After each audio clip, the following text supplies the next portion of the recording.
Assalamualaikum warahmatullahi wabarakatuh. Saya Teti Ronaido Manik dengan NIM 19017778 akan menjelaskan dari unsur utama pembentuk wacana dan konsep kepaduan pemarkah wacana.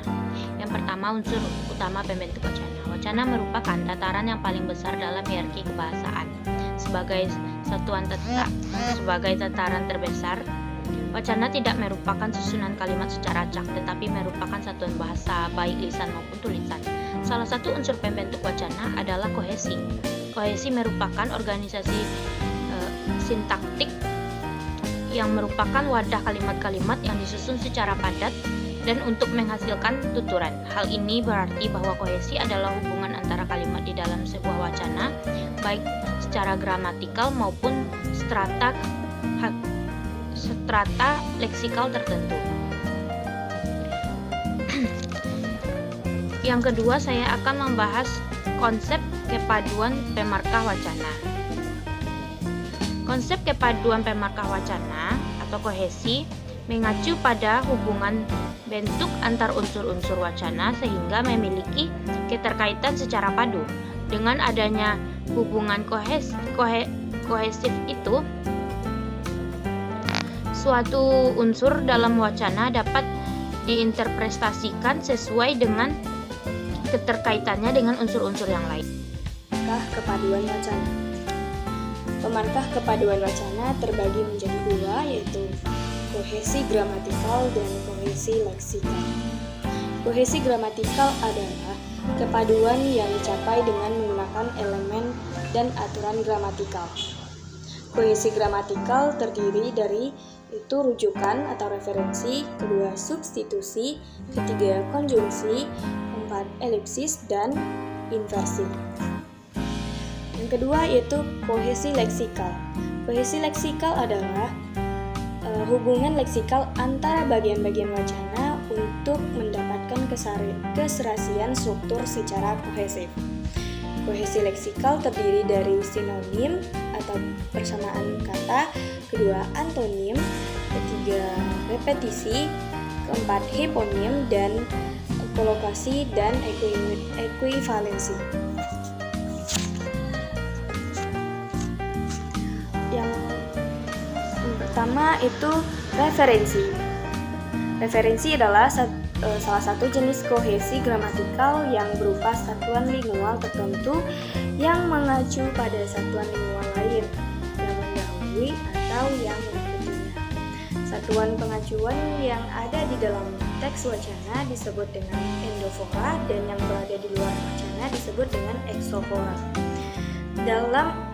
Berdasarkan arah, endofora terbagi menjadi dua, yaitu anaforis dan kataforis. Substitusi mengacu ke penggantian kata-kata dengan kata lain. Substitusi hampir sama dengan referensi. Perbedaannya antara keduanya adalah referensi merupakan hubungan makna, sedangkan substitusi merupakan hubungan leksikal atau gramatikal. Selain itu, substitusi dapat berupa proverba, yaitu kata-kata yang digunakan untuk menunjukkan tindakan, keadaan, hal, atau isi bagian wacana yang sudah disebutkan sebelum atau sesudahnya. Juga dapat berupa substitusi klausa. Substitusi adalah salah satu jenis kohesi gramatikal yang berupa penggantian satuan lingual tertentu dengan satuan lingual yang lain dalam wacana untuk memperoleh unsur pembeda.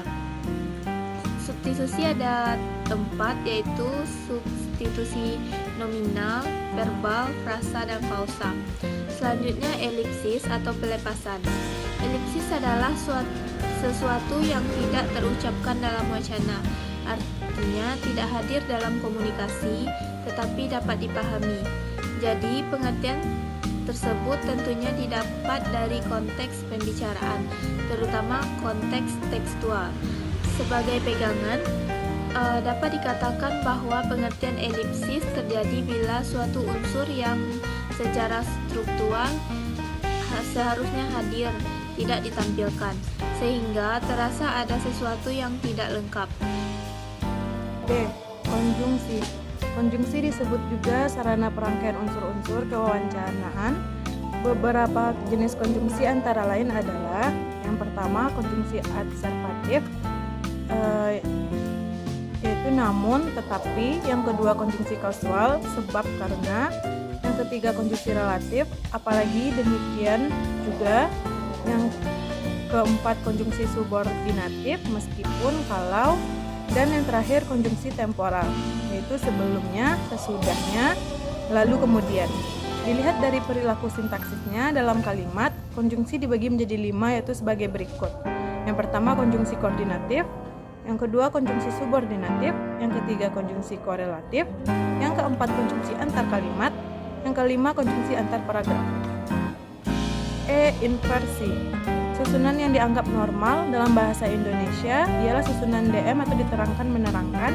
Pembalikan dilakukan karena unsur yang sama atau bersamaan. Yang menjadi fokus perlu didekatkan menurut Hartono tahun 2012 nomor 144. Yang kedua, koherensi. Koherensi merupakan hubungan perkaitan antar prosesi, tetapi perkaitan tersebut tidak secara eksplisit atau nyata dapat dilihat pada kalimat-kalimat yang mengungkapkannya. Alwi 2003 halaman 428.